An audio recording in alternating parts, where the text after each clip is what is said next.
Welcome to another episode of Sanford Says. I'm Lisa Holder, Chief Communications and Cultural Affairs Administrator for the City of Sanford. Today's episode, we are going to be talking about the lead and copper rule revision. We have a very special guest with us today, Michael Cannon. Michael Cannon is the Water Resource Engineer for the City of Sanford. Welcome, Michael. Good afternoon, Lisa. So we're bringing this topic to you, not to talk about the chemical chart. Is that right? But The periodic table. That's right. Say that again. The periodic The table. periodic table. Okay, it's been years since high school, but and we're going to go over the reasoning for this episode and the timing of it and all of that. The lead and copper rule revision, otherwise known as LCRR, and so.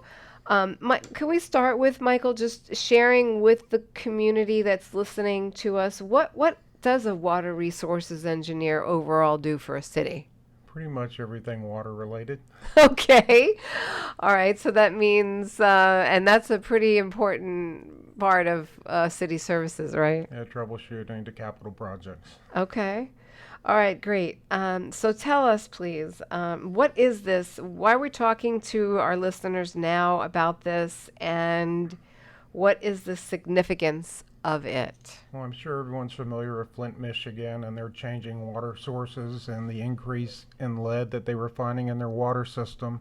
So following that, in January of 2021, EPA released their lead and copper rule revision, and it's requiring every municipality in the country to develop an inventory of service line materials types with the goal of eliminating lead from all services within the country in a 10-year period.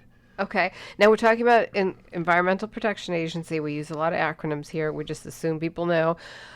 So this is a national initiative. Correct. Every municipality had a deadline of October 16th, 2024 to submit their initial inventory of service line materials type. It didn't need to be a complete inventory, but it's initial inventory that'll be updated each year over the next 10 years. Okay, and so we are in the process of doing that, City of Sanford, correct? Correct. So we use property appraiser records to determine what homes were built prior to 1973, because the city adopted a plumbing code in 1973 that prohibited the use of lead in water service lines. So about 6,700 customers will be listed as unknown because we haven't really identified what their service line material type is, but we are in the process through our mass meter exchange project identifying service line material types and updating the inventory on the city's website monthly. Okay, so just like while we're doing the water meter replacement project, we're checking their lines also. Both on the city's side of the meter and on the customer's side of the meter. Okay, could we explain a little bit more about what that means for those that are listening? Sure. So the customer side of the meter is everything on the homeowner's side of the meter to the house, and the city's service line is everything on the city side to the street. That makes sense. And so you mentioned just moments ago that on the website, sanfordfl.gov, that we have a sort of like I would say like a listing, a dashboard of where we are so far in terms of identifying. We have an interactive map that a homeowner can go in and enter their address, and it will identify for them what we currently are showing their service line material type to be. Okay, and so Sanford is a historic city. We do have beautiful historic and older homes, and mine to begin with also. So this is something that we wanted to share with you in advance. We are going to be sending out notifications in the utility bills. Correct. We'll have a separate mailer that has to be out by November 15th. For anyone who we've identified as an unknown service line material type, just giving them information on the health effects of lead in drinking water and things that they can do to reduce their exposure to lead. Okay, and so we don't want people to be alarmed. Is that correct? I mean, this is a protocol, That is correct? correct. It's a requirement of EPA Requirement. that we do this. And the next inventory will be January of 2028 that we're required to send in to the regulators. Okay. There is information on the city's website. Customers can Google Sanford Lead Safe Community, and that'll give them a link to the city's webpage where there's information on the lead and copper program and things that they can do to reduce their exposure to lead.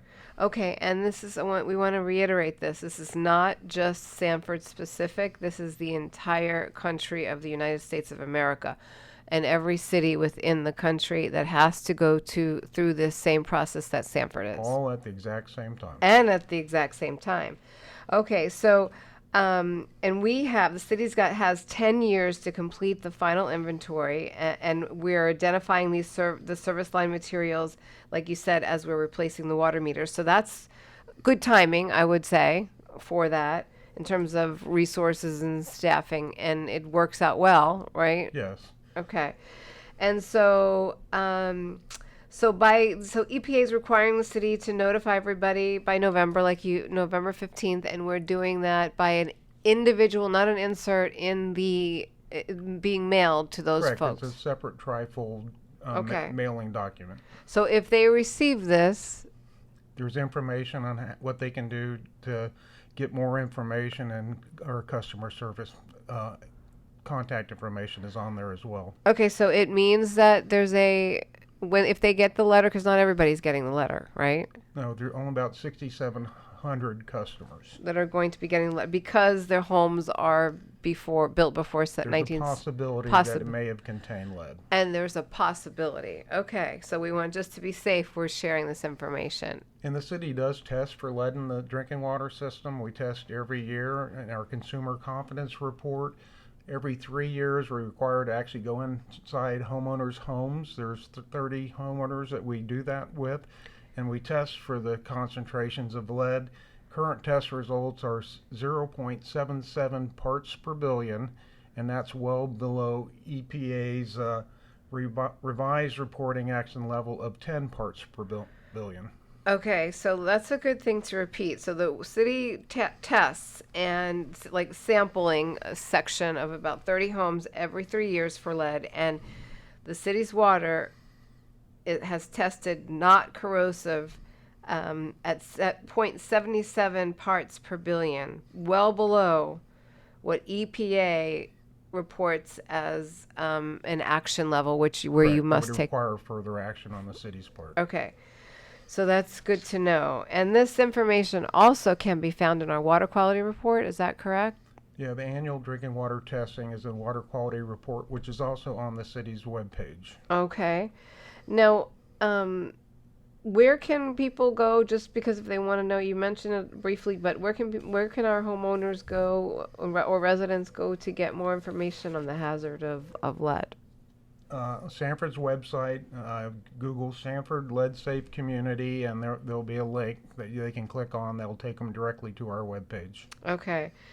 Containing a lot of information on things you can do to reduce your exposure to lead in drinking water.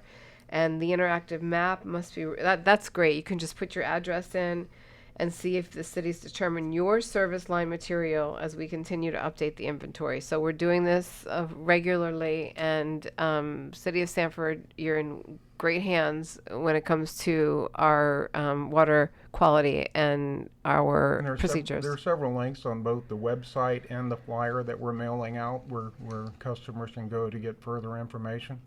Okay. So yes, if you please follow through with that information. You have one question, even, or 10 questions, go to the resources that the City of Sanford is providing to you in that letter, in that trifold of information, because it's been carefully put together for you, so it's easily understandable.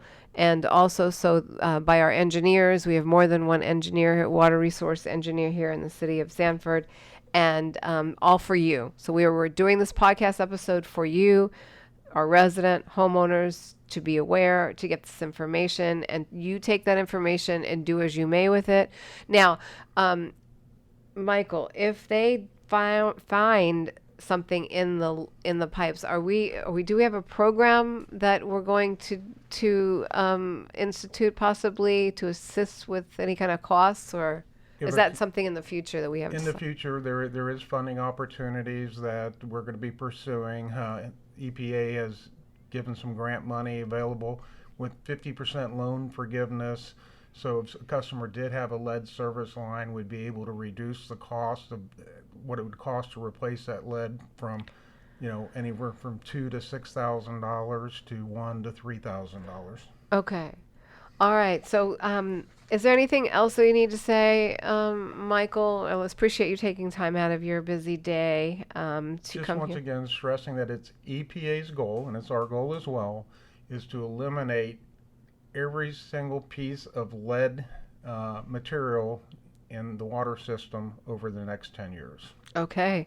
Those are great parting words. Well, thank you, Michael Cannon. We hope you found this information to be helpful. Share with a friend, share with a neighbor, learn something. Hope you learned something new today. And even if you don't live in the city of Sanford, that's the beauty about podcasts, because this is a national effort by the federal agency, Environmental Protection Agency. So if you came across this podcast and you don't live in Sanford, check with your local city and find out what they're doing about it. But thank you again for being here, and we appreciate your expertise as the city's water resource engineer out of the utility department here at the City of Sanford. Michael, thank you very much. My pleasure. This is Lisa Holder, Chief Communications and Cultural Affairs Administrator for the City of Sanford. You're listening to Sanford Says, a city podcast. We hope you found this information to be helpful. Thank you again. You can subscribe to wherever you listen to your favorite podcasts and on the city website at sanfordfl.gov. Thank you, and until next time, have a great day. Bye now.